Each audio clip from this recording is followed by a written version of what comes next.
Hey Untold Radio Network fans, want exclusive perks and to support our channel? Introducing our YouTube membership program with 3 amazing levels. Get loyalty badges that level up to different cryptids the longer you're a supporter. How cool is that? You'll also get access to custom Bigfoot emojis and priority in chat. Upgrade to Backstage Pass for exclusive wallpapers, photos, status updates, discounted books, and merchandise. Go all in with the producer level for everything mentioned plus member shoutouts. Ready for an enhanced experience? Join now, pick your membership level, and let's make this journey even more exciting together.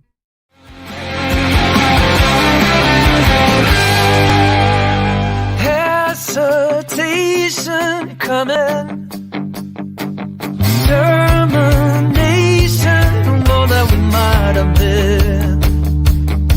In a world of unbelievers, there is no way of getting across to a crowd of true receivers. I think I'm lost. Hesitation coming around again. Termination of all that we could have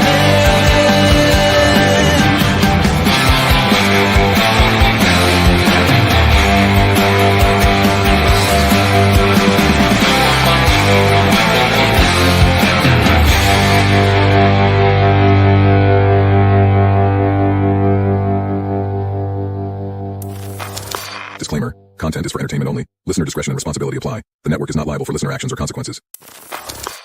Hello, my friends in Sasquatch land, or so I should say tonight in Dogman land. Welcome back to Monday night at Untold Radio Network's Discover Sasquatch. I am the OG, Chris Reinhardt, and I am back in the seat. I am in the chair. I am in charge. I am calling the shots. I am writing things down in the log, whichever you want. I am in control of the broadcast for a little over an hour tonight. Welcome one and all. Tonight we have a very special guest backstage right now, Mr. Vic Cundiff, and I'm looking very forward to having him here. I don't know too much about Dogman, but I sure brought you somebody that does. He's probably one of the top guys and I would say in the world that know a lot about the Dogman phenomenon. So Vic is waiting patiently backstage for us, and I can't wait to get to him. Before we get started, I just want to let everybody know Kumbo is starting to feel a little bit better. As you all know, that he was bitten by a tick at LBL on the meet and greet, and he got really, really sick. And he's kind of on the bounce back, and he's starting to feel better. So please keep Kumbo in your prayers, one and all, and they work, and he's starting to feel a little bit better. Also, Greg, one of our past guests here, he's starting to feel better. His leg's starting to heal up, and keep him in your prayers also. Let's see what I got for announcements. We're going to be doing a video shortly on my channel on Discover Sasquatch. We have a little expedition into the Green Swamp, myself, Chris Connor, and BF Bud, you know him as, and Robert Honline. The 3 of us are going into the Green Swamp for a week, and we're going to do a little show on my channel. So keep an eye out open for that to learn a little bit more on that. So what else? Oh, and one more announcement. The boss is going to be at the Ohio Bigfoot conference this weekend. He's a speaker. Is it this weekend? I believe it's this weekend. But I believe it's this weekend. If it's not, it's next weekend, but I'm pretty sure it's this weekend. Stop in by the booth, say hi to Alex and at the booth, and see what they got up there. Get t-shirts, hats, and get the info on what's coming up with the channel. So I'm glad to see everybody made it. We had a little hiccup before the show here, and I had to redo everything really quick, but we survived. Thank you to my moderators for going around and reposting it everywhere. I really appreciate you guys. So let's get a couple little hellos here. Hello, Leigh Warner is back with us. Glad to see you again. The Squatch Father himself, Mr. Alfred Santariga, is with us. Miss Diane Fowler, as always. Mr. Steve Wolf, glad to see you. Glad to see you're on time once again. And you're a new member to the channel, too. Glad to see that, Steve. Miss Francesca E's with us. She's always with us. Very, very, very nice lady. Catherine Fourfeathers. Hello, Catherine. Glad to see you once again. So everybody's starting to come around each week, and I'm glad to see everybody. Hello, Miss Sharon. Mr. Greg Olson's with us tonight. He says a big hi to Vic. Boots on the ground with Barb. So everybody's pouring in. I'm glad if I miss anybody. Oh, Flat Rock's here too. So everybody's pouring in. I'm glad to see everybody. I'm glad that you made it with the little hiccup and that the news got out, that the new link. So I'm going to relax a little bit. I'm a little wound up at the moment. I'm going to take a deep breath and we're going to get on with the show. And let's bring out our guest from Dogman Encounters, Mr. Vic Cundiff.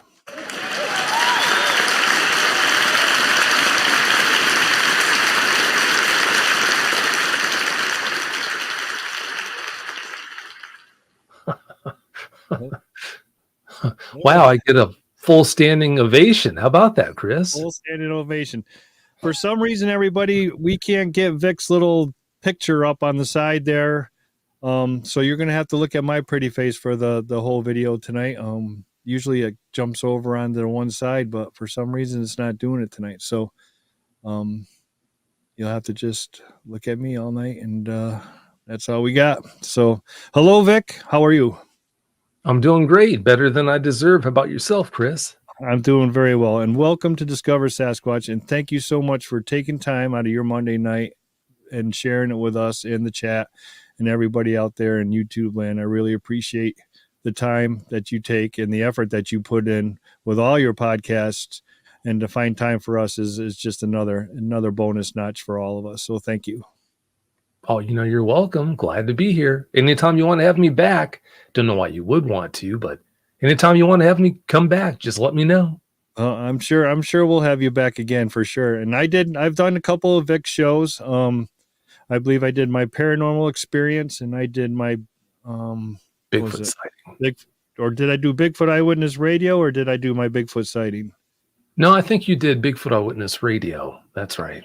Right. Yep. So, and I enjoyed that very immensely, and it's always fun talking to Vic, and he's good friends with a lot of people in the chat, and he's a really, really great guy. And again, thank you. So, thank you. All right. So, you didn't get into the Dogman experience by having an experience. You want to tell everybody how you started, how you got into doing Dogman Encounters? Sure. Yeah, be glad to.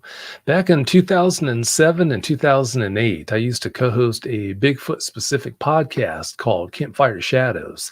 The true host, Shane McMahon, is deceased. He passed away. I think it was in 2010, maybe 2009, I believe.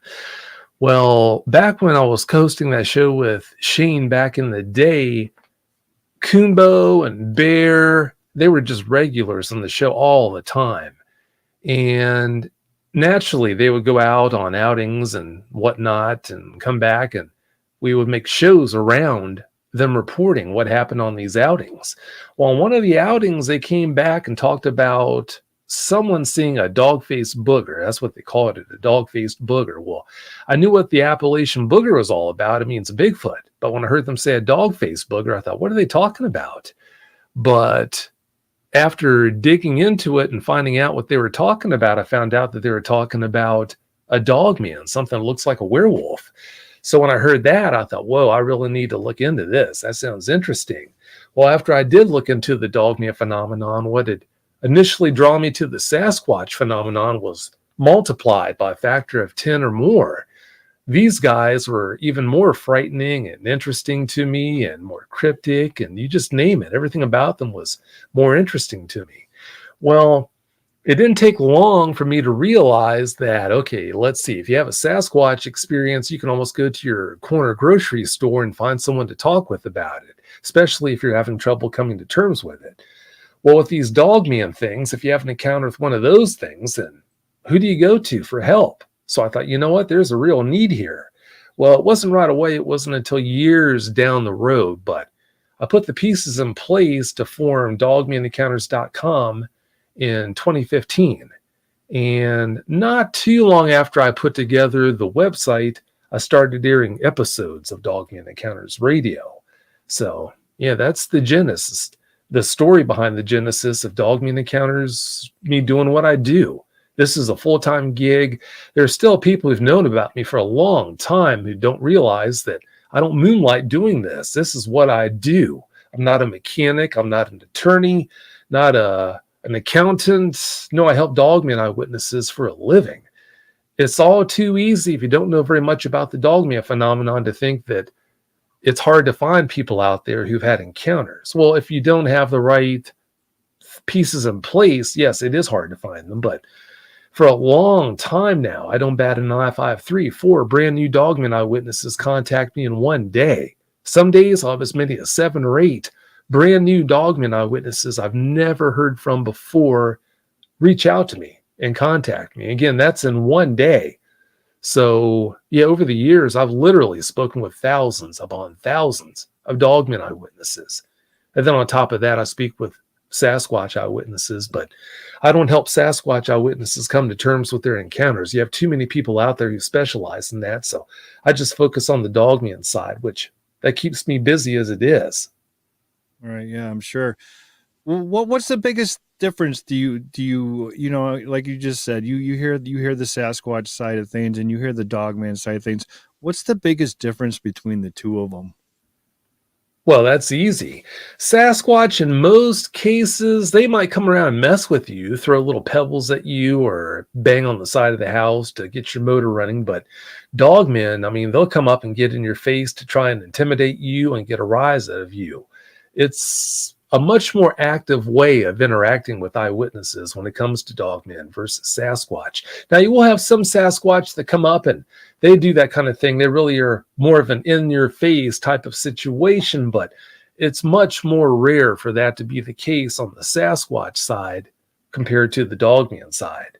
These guys, they don't have any hesitation going where they want to go. If they want to go someplace, they're going to go there. I mean, I hear people talk about how, okay, you can put lights on your house, lights around your property, and that'll stave off any Dogmen from coming around, just like Sasquatch. Well, no, there are tons of cases where these guys have been seen standing right under a light. So, like I said, if they want to go someplace, they're going to go. They've been seen inside city limits, inside neighborhoods, by police officers, broad daylight hours. So they just go, like I said, I can't say it enough. They go where they want to go.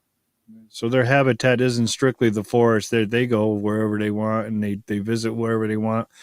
What do you think their main objective is? Do you think hearing all these sightings and encounters, thousands and thousands of them, does it seem like the Dogmen have like a goal or they're trying to accomplish something, or are they just a wild beast, a cryptid beast that's just out there to raise havoc? Well, we don't know the percentages of how many Dogmen are actually out there forcing encounters to take place, to happen. There's no way to know that.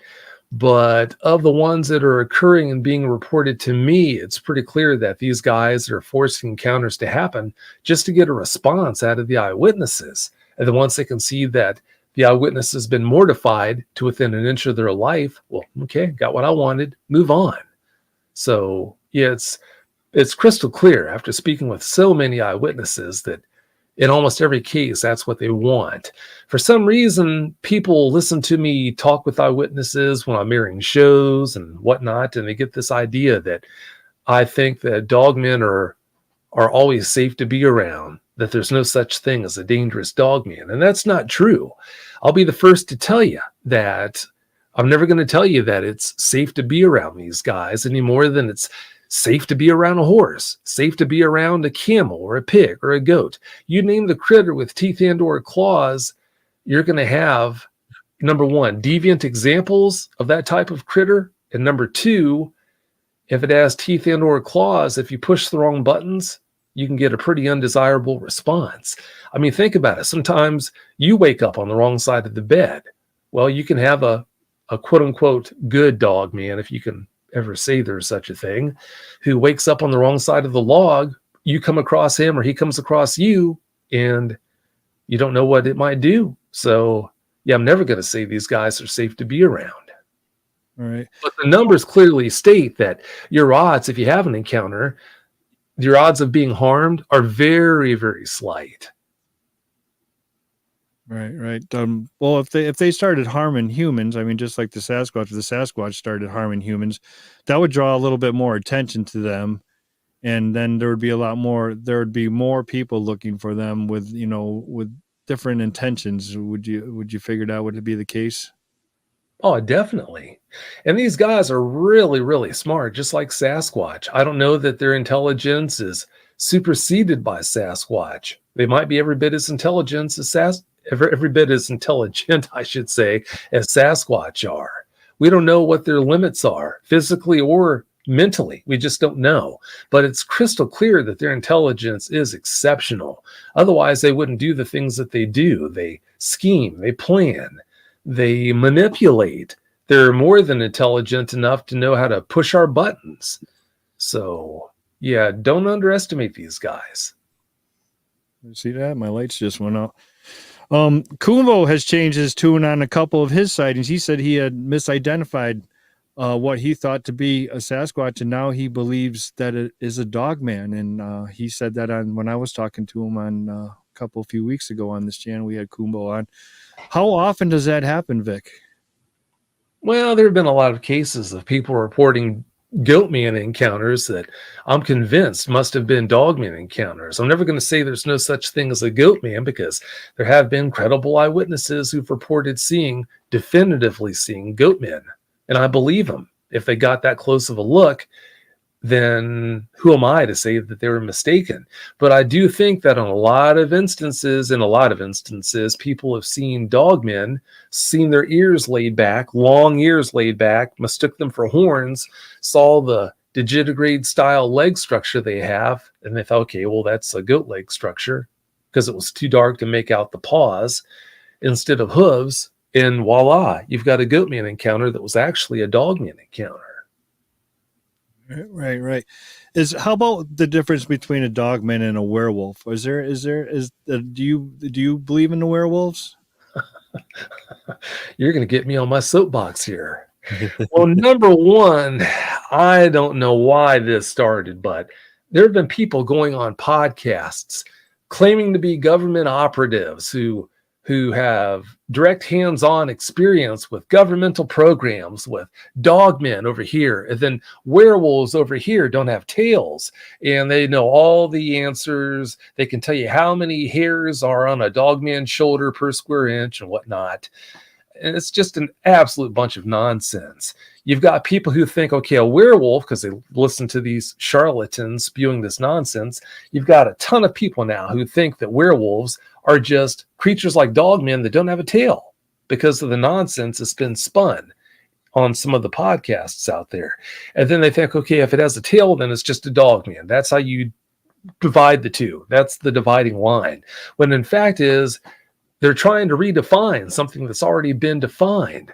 The definition of a werewolf is a person who is able to magically transform into the form of a beast. That is what a werewolf is. Tail or not, a person who's able to magically transform into the form of a beast, which looks like a Dogman, or quote unquote the stereotypical werewolf that we've all been raised up seeing in movies or whatnot. That is the definition of a werewolf. Not because this person over here claims that, okay, there are creatures out there that look this way, that don't have tails, and they're called werewolves. None of that nonsense.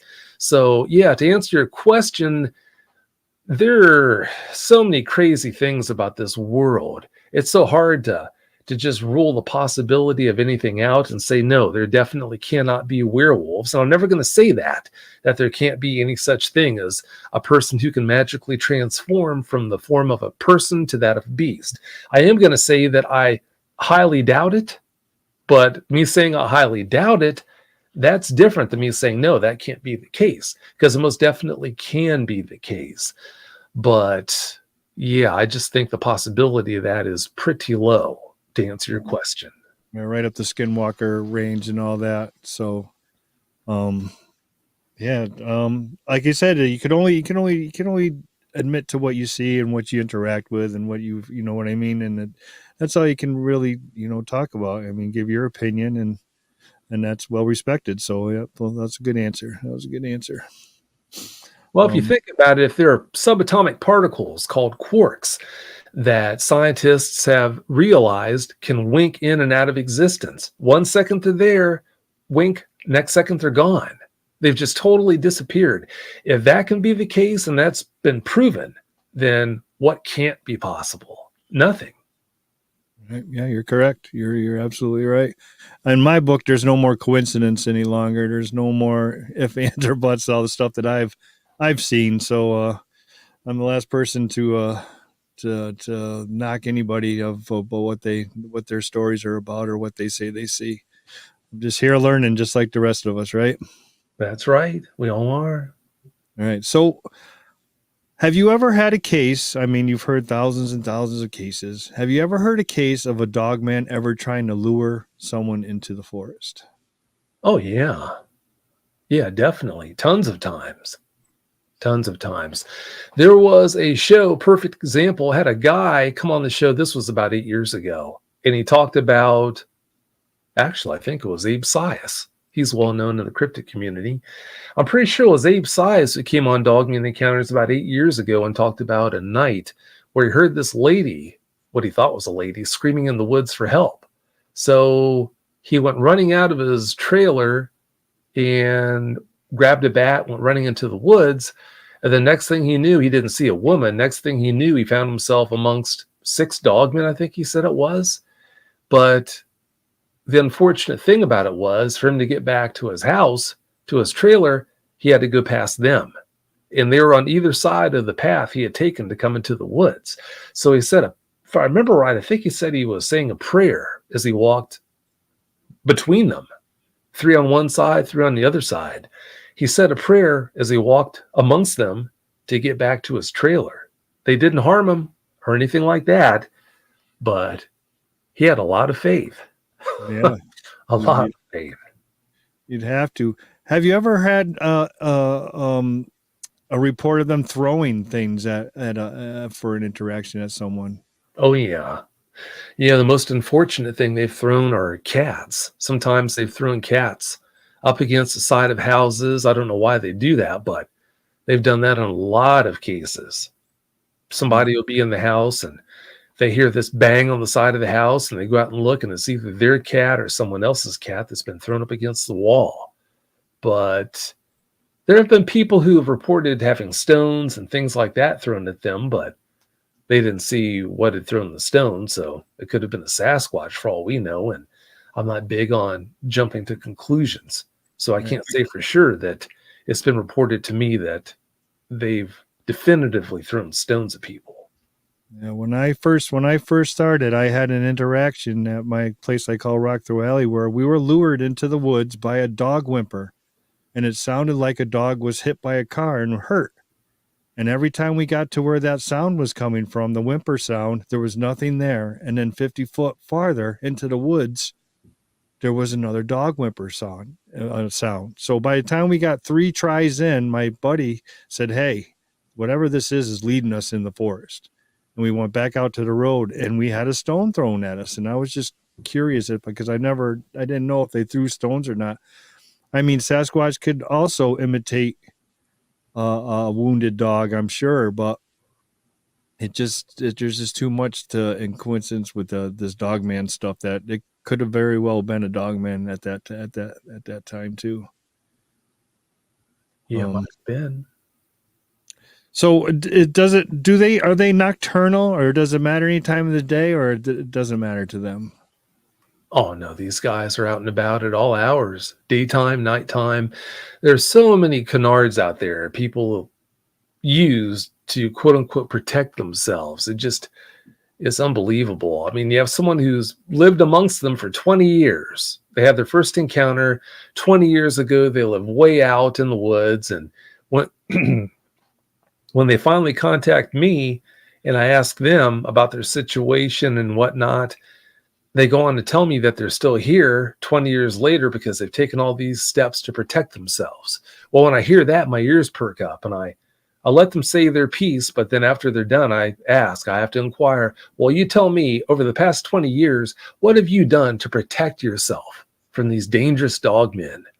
And that's the reason why you're still here. And then they'll go on to tell me how, for instance, they don't go deep into the woods after dark, and they lock the doors and windows after a certain time, and they do all these things that they think are protecting them that just really don't amount to anything. If the dogmen in their area wanted to get to them, wanted to harm them, do anything, they could have. I mean, there have been tons of encounters that have been reported on bright, sunny days. Well, these people are going deep into the woods on bright, sunny days, thinking that that precludes the chance of an encounter.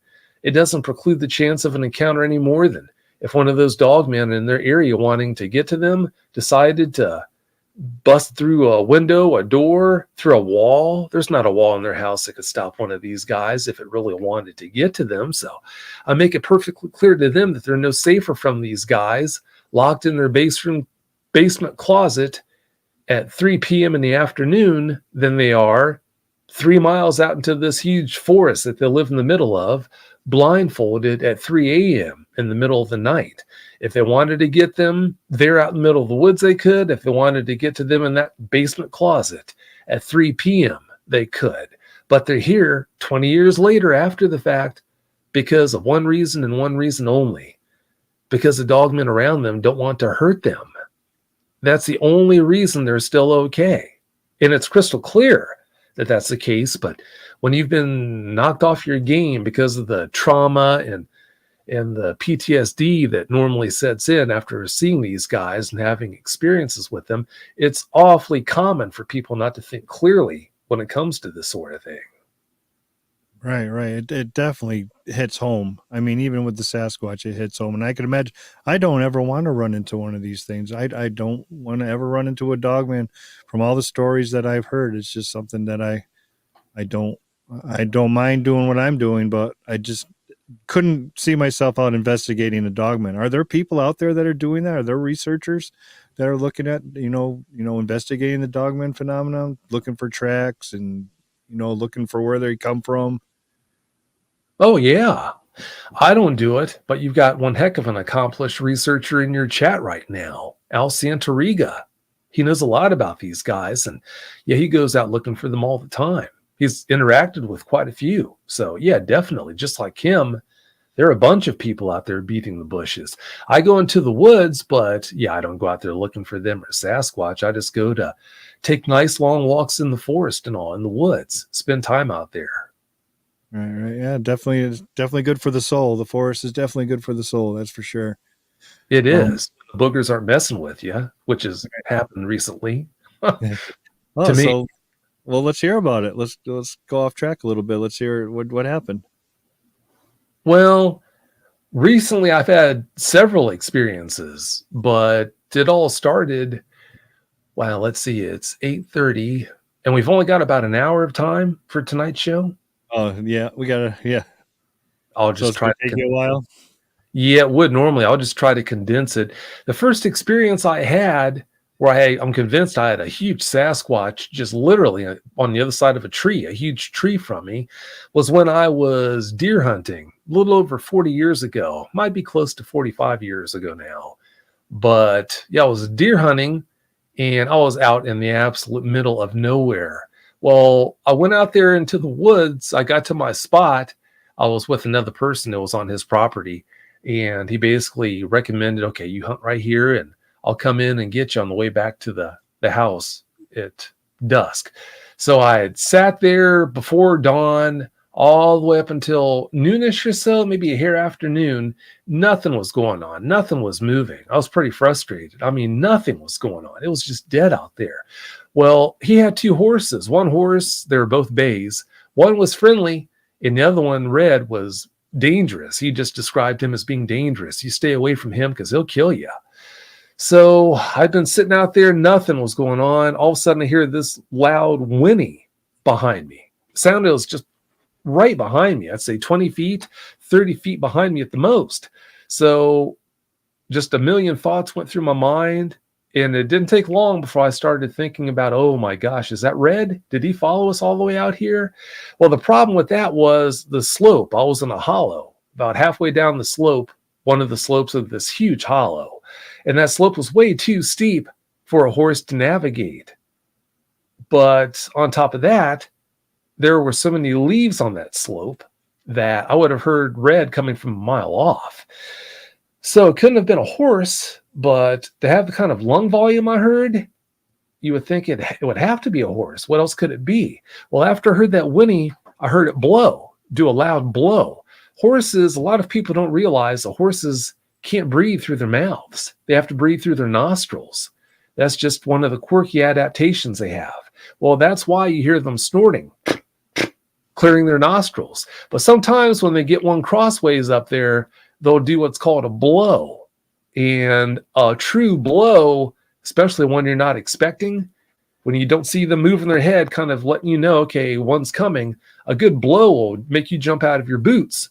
Well, right after that whinny, I heard this loud, ridiculously loud blow. And the lung volume I heard, I'm a big guy. And there aren't too many guys bigger than I am. And there's no way that I could approach a blow like that to simulate anything like that. What I heard, it had to have lungs. It had to have been something that was at least a 1,000 pounder to have lungs that big to make that kind of a blow and move the kind of air that I heard move.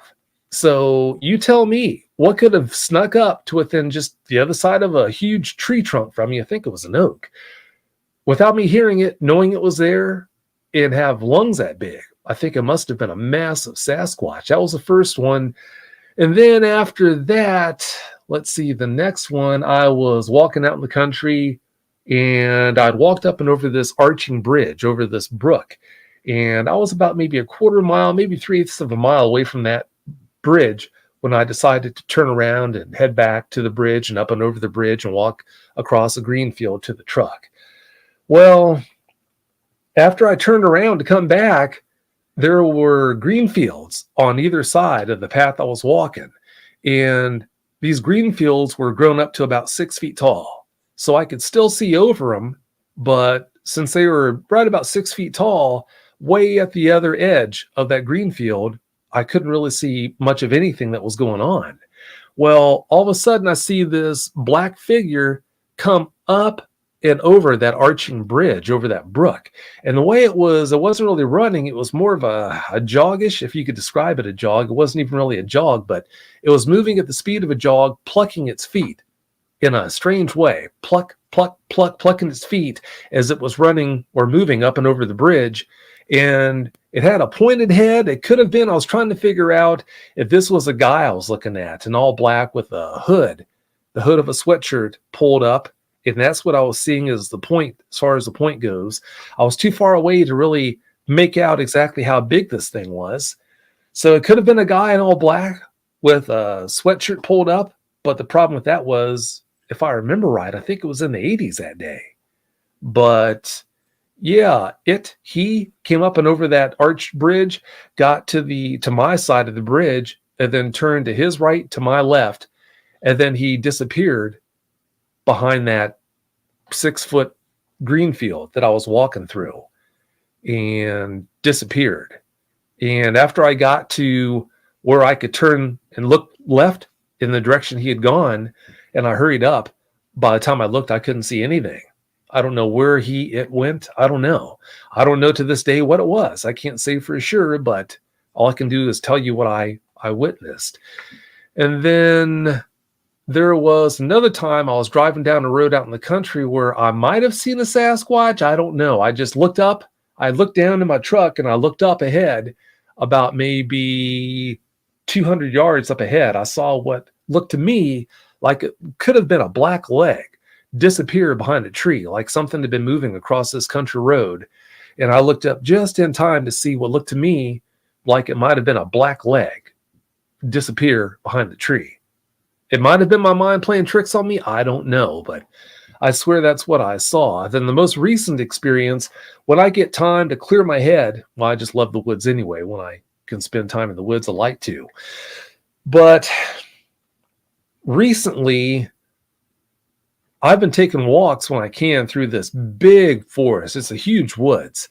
You could walk for miles and miles and not come across anything. But what I'll do is I'll walk for about 3 miles through this woods without anyone with me. It's a great way, like I said, to clear my head.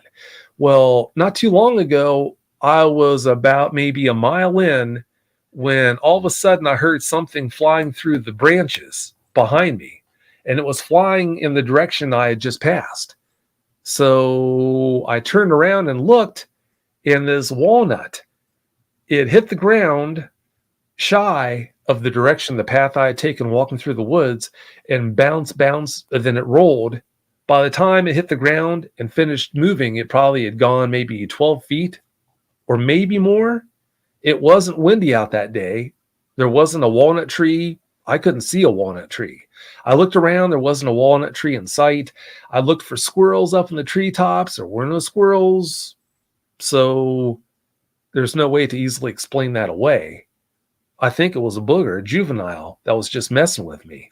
I didn't see one, so I can't say definitively that's what it was. But yeah, a lot of experiences that were, I don't know, when you look at everything that's happened, there's a good possibility there was Sasquatch, but I can't say that I definitely have seen one.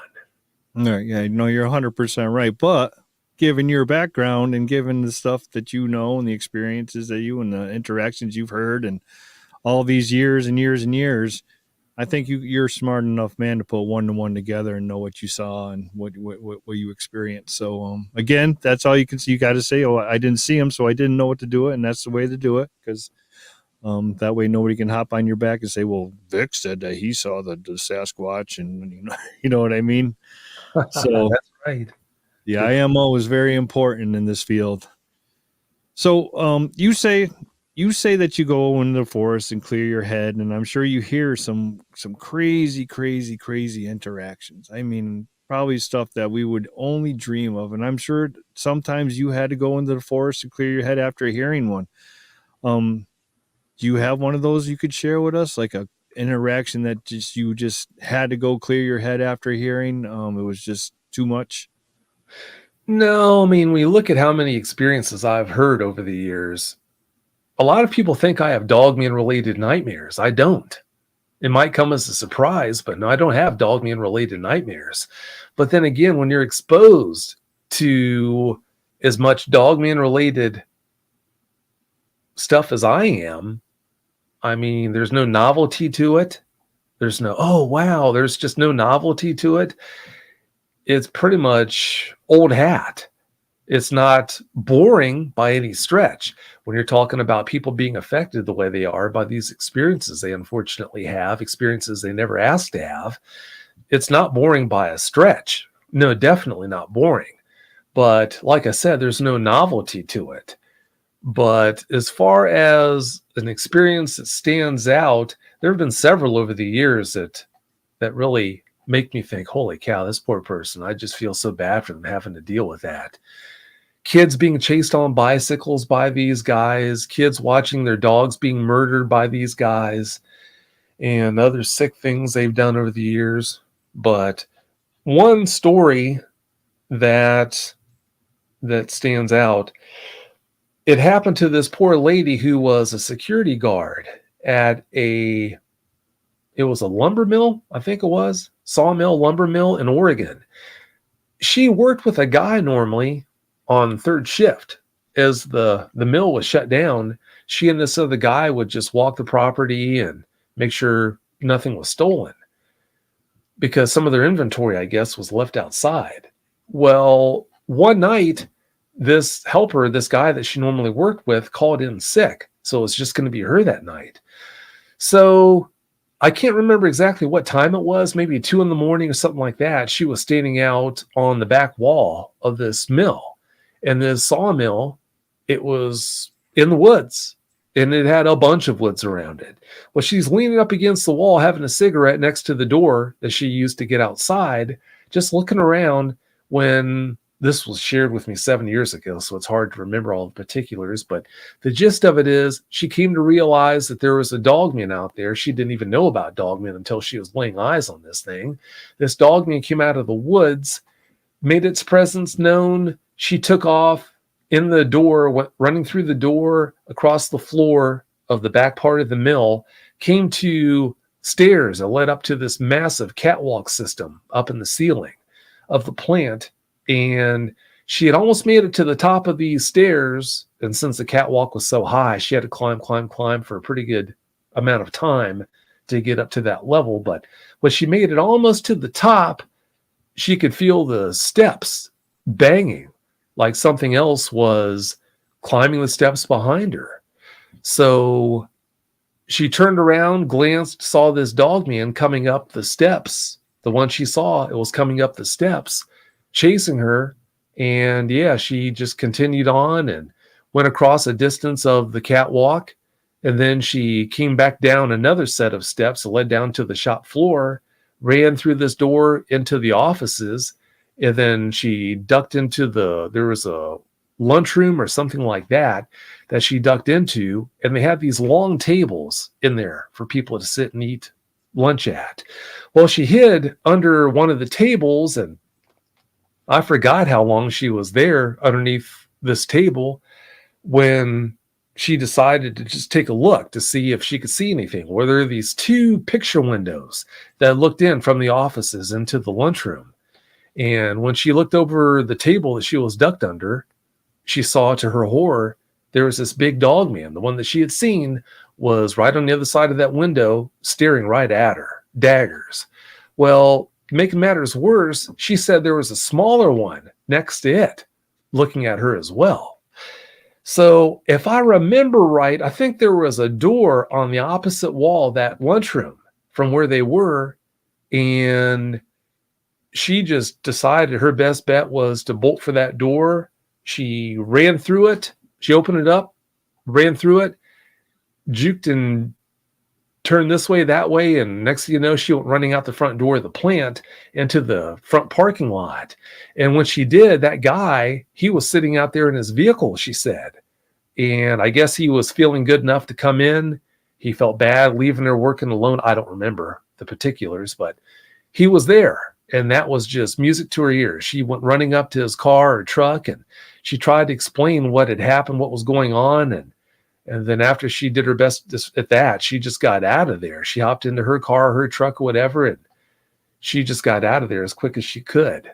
So yeah, there are encounters like that just really stand out. And I can't remember how long it was between when she had that encounter and when she actually contacted me.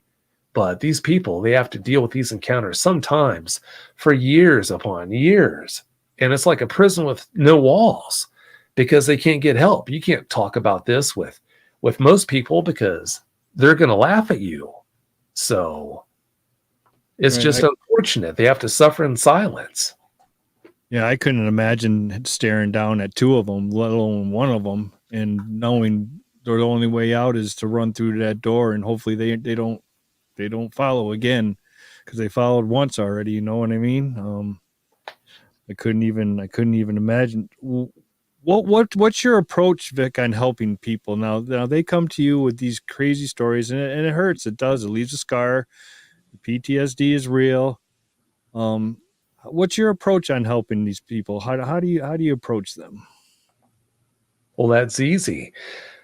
In almost every case, 99.9% of the time, when an eyewitness has trouble coming to terms with their Dogman encounters because they've been knocked so far off their game, they haven't been able to see the forest for the trees, no pun intended.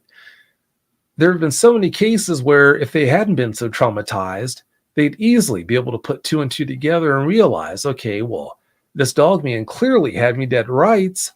I'm still here. I got out of this experience without a scratch, without a single hair in my head being harmed. So, if I put two and two together, that must mean that it actually didn't want to hurt me. It just wanted to get a response out of me.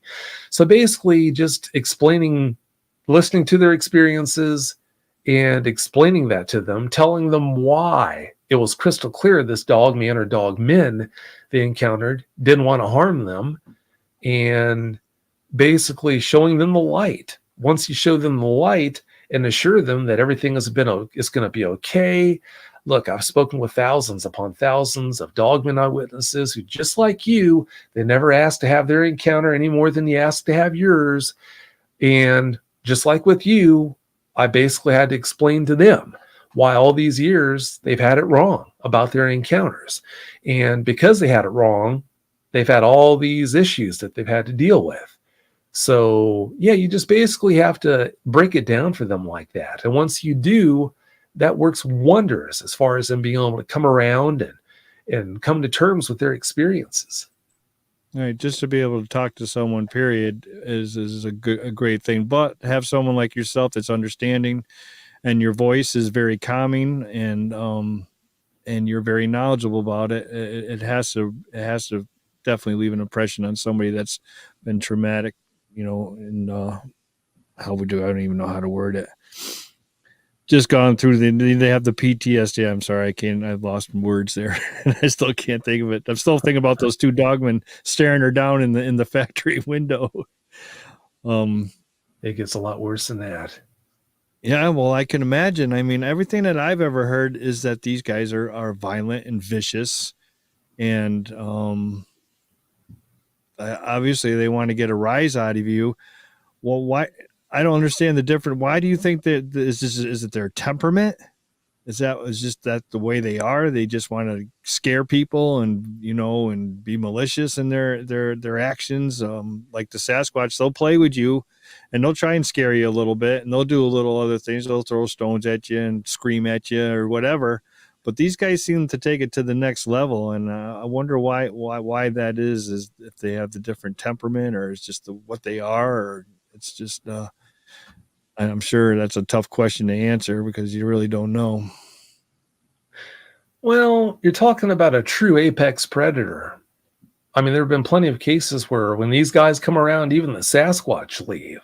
So you're talking about a true apex predator with tons of time on their hands. If you think mountain lions have earned the moniker or have earned the appellation deer killing machines, these guys make them look like rank amateurs when it comes to dispatching deer. So you're talking about a situation where you've got a very intelligent creature with tons of spare time on their hands. What are they going to do? The more intelligent you are, the easier, I should say, it is for you to become bored. So they're just going to look for things to do to occupy their minds. Unfortunately, if you come stumbling along, then yeah, I mean, that's basically an opportunity for them to entertain themselves, to try and get a response out of you and basically force a Grinch encounter to happen. I tell a lot of eyewitnesses, when it boils down to it, listening to you tell me about the encounter you basically had a Grinch encounter. It's no different. You had a Grinch encounter. Can you explain the Grinch encounter? Well, yeah. Remember the movie? I'm sure everyone listening, I'm sure, has seen the movie The Grinch That Stole Christmas with Jim Carrey. Well, I explained to them, remember the part in the movie when Cindy Who climbed up Who Mountain, snuck into the Grinch's lair, came up behind the Grinch, who was suffering from insomnia because the people down below in Whoville were singing Christmas carols, driving him crazy. He couldn't sleep. So he had wound up that giant wind-up monkey with the cymbals and stood in front of it and was letting it clap those giant cymbals on his head. Well, when she came walking up behind him, tugged on his shirt from behind and said, "Excuse me," I asked him, do you remember the part how he stood up when she did that, grabbed the cymbals, short-circuited that giant wind-up monkey's arms, and then he turned around really slow and looked down at her all indignant and said, "Well, hello, little girl." When he did that, he started doing all these things, trying to frighten her. He was jumping at her. He was making all these frightening noises and dancing around in this creepy way. And he ripped his shirt off in a frightening way. And he basically told her, "Run before it kills again." Well, he was doing all these things that anyone else in Whoville would be mortified by. But then I asked the eyewitness, "Do you remember what she was doing when he was doing all this?" And in almost every case, they say, "No, I don't remember what she was doing." Well, I explained she was laughing. She was giggling. And I asked them, "Do you know why she was giggling?" And in almost every case, they have ideas. But the gist of it is she had visited all these people down below in Whoville who knew the Grinch.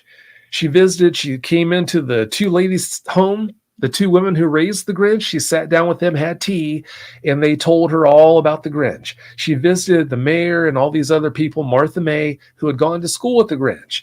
They told her about him. So she knew his game. She knew that he just got his thrills from frightening people to within an inch of their lives. And that's what he was out to do. He didn't have any interest in harming people in Whoville. And I explained to them, look at the connection. The Grinch, what he used to do to the people in Whoville versus these dogmen, trying to get a response out of you, putting on a performance in hopes of getting a predictable response out of you, the captive audience. So it's really no different. They had a Grinch encounter, and I explained that to them.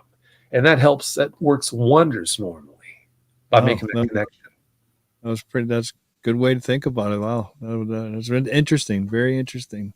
Never thought about it like that. Now I'll never, ever forget that either. So thank you for sharing that. Oh, you're welcome. We are going to open up some questions for Vic. We're already at almost getting close to the hour mark here. And I figured we'll get some questions in. And the first one comes from Misty Haynes. She goes, where do you think they are from? And what do you think they are? You let Misty in the chat? Yeah. Misty's... No, she's. We have to let Misty's Misty's more frightening than the dogmen themselves. You know, you got to let her in the chat. Oh, come on now. No, she's good people. No, she's great. I'm sorry. What was the question? Oh, I'll have to go back. Here we go. No, Misty's great. Where do you think they are from, and what do you think they are? Well, where they're from, that is really hard to say. If you do what I do for any period of time, it's only natural that you bounce back and forth between being convinced that they must be just flesh and blood creatures out there trying to scratch out a living, and then the next thing you know, you're convinced they have to be supernatural beings from the ether. You just go back and forth, back and forth. It's a vicious cycle. If you think about it, if they are flesh and blood, then how do you explain so many credible people? Here's a perfect example. A credible eyewitness who gives every indication they're sane as all get out.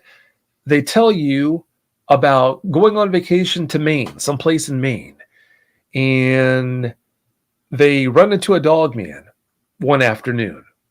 Well, by them being so frightened, they go and hop on a plane, fly home to Miami or someplace in Florida that afternoon or that evening. Well, the next morning they go out their back door on their patio and have an encounter with the same dogman that they encountered in Maine. Well, you can't explain that away as it being a flesh and blood creature. There's no way to explain it away that way. But then on the other hand, if they are supernatural beings from the ether, then why do you explain so many people, so many credible eyewitnesses reporting seeing them with offspring, little dogman pups with them, or seeing them eating fetid roadkill on the side of the road in the middle of the night, drinking nasty water out of a stagnant moss-covered pond? So it's a vicious cycle. You bounce back and forth. It's been postulated that they're aliens also. Well, that might be the case also. I just can't say for sure, and I'm asked this all the time. I can't tell you definitively what they are. All I can do is guess. Good answer. And what was the second part of that question? Where are they from, and what do you think they are? What do I think they are? I think they look the way they do 24/7, 365. Now, some people have tried to explain away their existence by saying, okay, yeah, they're just a government creation. They're made in a laboratory someplace. Well, yeah, maybe present day that might be the case, but these guys have been reported for such a long time, that explanation just it can't hold true for the earlier reports. I mean, there have been reports dating back into the 1800s. Wexford County, Michigan, that's where the first documented dogman encounter happened back in the 1800s. Well, we didn't have anything approaching the technology to make a test tube dogman back then. So present day, you might have a situation where you have naturally occurring dogmen that we don't have any hand in their creation. And then also you might have dogmen that were created in government labs. But that's another thing where all we can do is just guess. You think going back that far, do you think fairy tales are real? They just didn't know how to tell the story. They just told it their own way, like the Three Little Pigs with the big bad wolf. Well, we didn't have a very good understanding at all about the world around us back then. So people back then, they just used anything that they could to try and explain things away. Back in Europe, that's where I think the werewolf legends came from.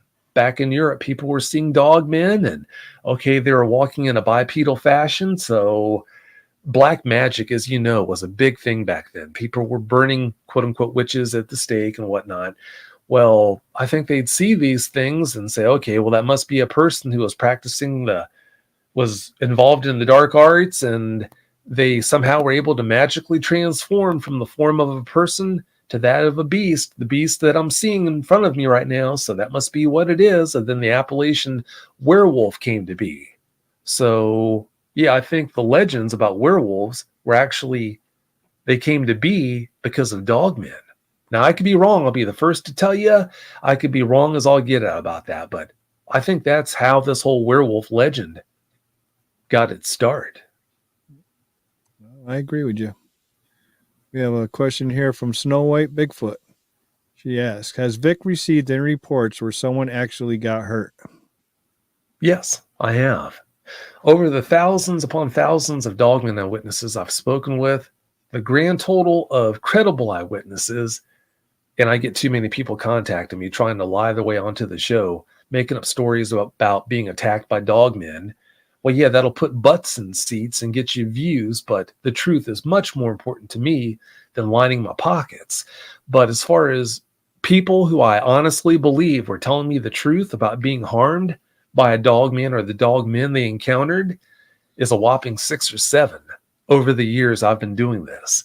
6 or 7, in my opinion, very believable, true accounts of eyewitnesses being harmed intentionally by the dogmen or dogmen they encountered. Now, what does that tell us? If we're talking about a pool of thousands upon thousands of people and only 6 or 7 credible people out of that pool are telling me they were actually intentionally harmed, that right there is very notable. And I'll tell you why. If you took a pool of thousands upon thousands of people who have directly interacted with horses and asked that 3,000-4,000 people, that pool, okay, how many of you have ever been intentionally harmed by a horse you've interacted with? You know, that number would be in the hundreds. And then if you swap out horses with camels, goats, pigs, whatever animal, house cats, you name it, any commonly occurring animal that we know of, if you did that same experiment, the number of people with their hands up saying, yes, I was, would be in the hundreds. So that right there, as hard to swallow as it might be, what does that tell us? That tells us that if you have an encounter with a dogman, the numbers clearly show that you're much less likely to be harmed than if you had an encounter, an interaction with any of the commonly occurring animals that we know about and we interact with on a day-to-day basis. It's hard to wrap your mind around that, but the numbers clearly show that. Now, if I only had exposure to, say, maybe 10 people or 100 or 500 people, that would be a lot more of a reach than when you're talking about someone who's literally spoken with thousands upon thousands of dogman eyewitnesses. So that's why I say that. So you can pick out the hoaxers and all that, and you know what the real deal is when someone comes to you after hearing that many. Not all the time. Not all the time. It depends on the situation. It depends on the nature of the encounter. If a person is within a certain distance of the dogman, is close to a certain degree, then there are certain things that only a person who got that close to a dogman would have seen, would have been able to see, that I can use to vet them. If they were beyond that distance, then there really isn't any tried and true way to totally weed out charlatans who are just trying to blow smoke and lie their way onto the show. So yeah, I'm not infallible, but if they're within a certain range or closer, then yeah, there are certain things I can use to definitely vet them. And that's a funny story. Episode 34 is a perfect example of that. I had Michael Lawrence come on. That was the episode where he talked about being a kid camping with other Boy Scouts out in the Anza Borrego Desert. And this juvenile dogman and an adult dogman came walking up to his tent not too long after they had all gone to bed. And the juvenile dogman, the small one, actually unzipped his tent, came into the tent, sat on his legs, and licked his face. Well, when I read his report, I was thinking, okay, yeah, that's awfully extreme. I really need to vet this guy because it sounds like he's full of it. Well, I called him at the time that we set to have our conversation. And after we just basically broke the ice that way and we got down to brass tacks, I asked him to tell me all about his encounters because he had more than just that one encounter. After he got done laying all the facts out there for me, I started getting down to brass tacks and vetting him. And to do that, I started throwing questions at him that only someone who had been that close to a dogman would know the answers to. You're not going to guess the answers to these questions. And when I asked him these vetting questions, the first vetting question I asked him, it was literally like me asking you, what's the color of that spider on your shoulder right now, Chris? There's none on my shoulder. No response. No. Well, yeah. I mean, if I would have asked you what the color of your hat is, I mean, instantly the answer came right back. I mean, Right. Instantly. He knew the answer. I thought, oh my goodness, you got to be kidding me. This guy, he's something else. So I threw another vetting question at him. And instantly, if I'd asked him, how many hands do you have? Instantly, the answer came back matter-of-factly. I mean, he knew the answer. He experienced this. I thought this guy is the real deal. And what's hilarious is after episode 34 aired, because of being so extreme, you had all these people coming out. How could you possibly let this guy on your show, Vic? He's obviously lying out of his you-know-what. I'm laughing at them saying, yeah, you don't know what you're talking about. He's the real deal. He actually had that experience. You just don't know what you're talking about. So... yeah, there's certain ways you can vet people in certain circumstances. I look for them reliving it. When they're telling their story, I look for them to look off and start using their hands and pointing at things. And I remember it was there. And then you see them looking and they're telling their story and they're reliving it. You could tell they're reliving it in their head. That's what I look for when I listen to a story like that. That's just so. We have time for a couple more questions, and then we're going to let Vic go on with his night here. Dee Dee asks, Vic, do you think there are more sightings recently? If so, and why? No, I don't think that encounters are ramping up or anything like that. It's just easier. If you've had a dogman encounter, now it's easier to get it out there. Our ability to communicate is light years ahead now of where it used to be just 10, 20 years ago. So I think that's why people think that encounters are ramping up when actually I'm not seeing any indication that they are. I think it's just as common now to have an experience as it's always been. It's just if you have an encounter on one side of the world, if you have an experience about anything, any kind of an experience, anywhere in the world, we have the technology now where if it's that notable, then people all over the world are going to know about it in just a matter of minutes. So I think that's what's at play here, not that we're having more encounters. Okay. And we're going to let Misty come back in for the last question of the night. She asks, what about smells? Do you get reports of any odors with them? Sometimes yes, sometimes no.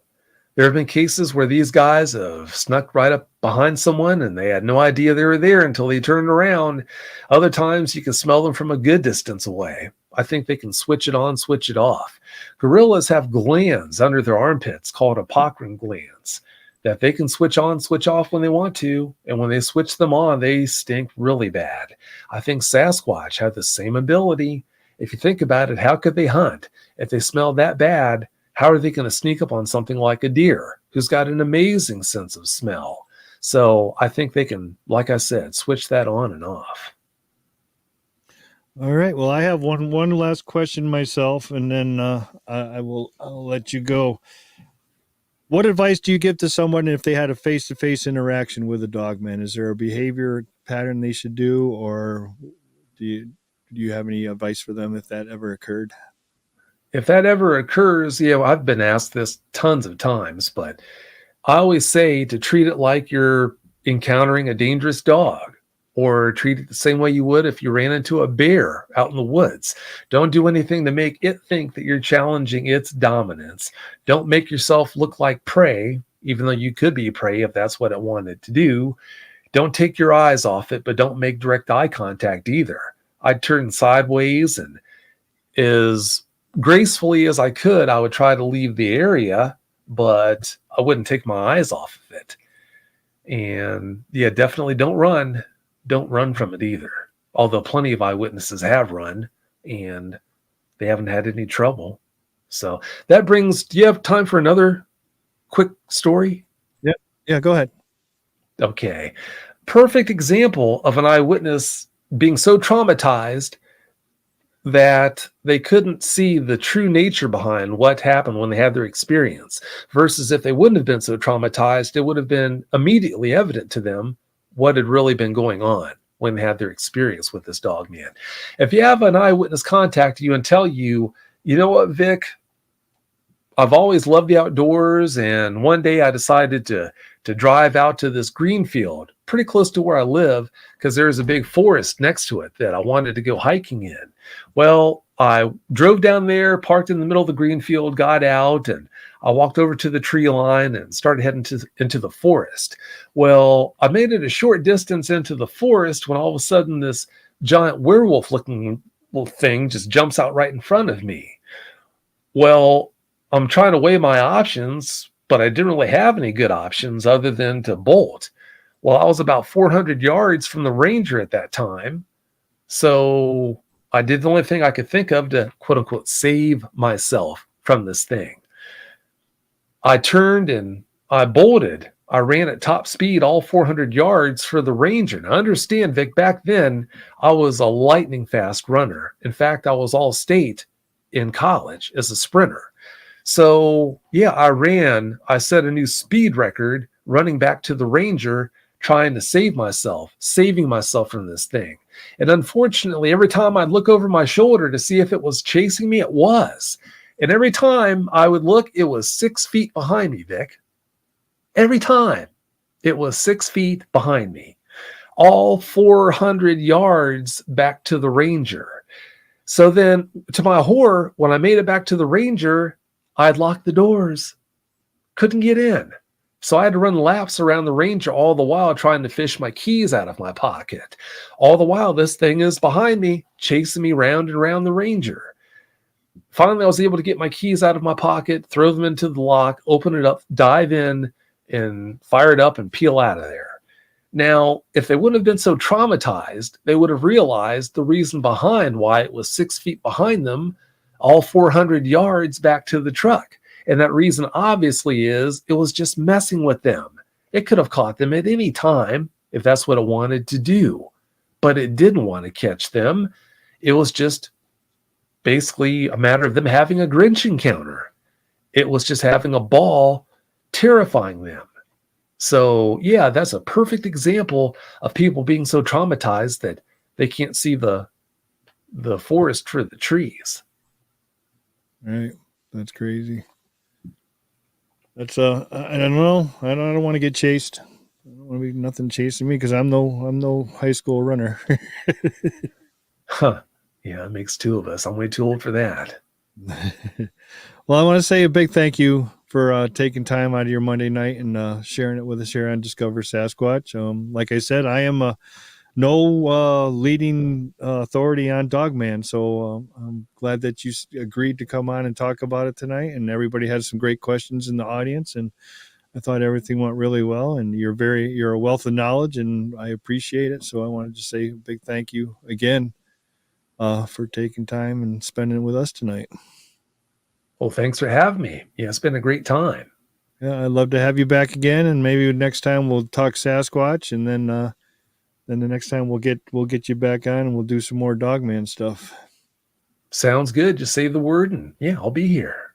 Okay, so make sure everybody go over and give Vic love and go over to Dogman Encounters, Bigfoot Eyewitness Radio, My Bigfoot Sighting, and My Paranormal Experience. Like, sub, listen to all his stuff. I listen to his stuff daily on the I forgot what I use for my streaming. Yeah, I'm forgetting everything today. But anyways, I listen to him daily, and you guys should also go over here and give him a listen. So thank you, Vic. Much appreciated. And if you hang out backstage for a little bit, I'll be right back, and then I'll say goodbye. Sounds good. Thank you. All right, ladies and gentlemen, Mr. Vic Cundiff.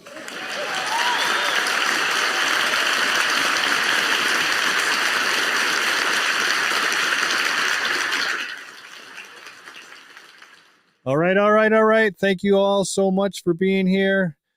I hope you all have a great week this week. I hope you get out and enjoy some sunshine. Spring is here. Hiking's in the forecast. Don't forget to keep an eye open out for that podcast. We will have that expedition going into the Green Swamp, and we'll fill you all in on that. I want to say thank you for all being cool in the chat tonight. Great questions as always. And as my friend Larry always says, get in the woods, people. I'm trapped inside a fake reality. Better days will never come for me.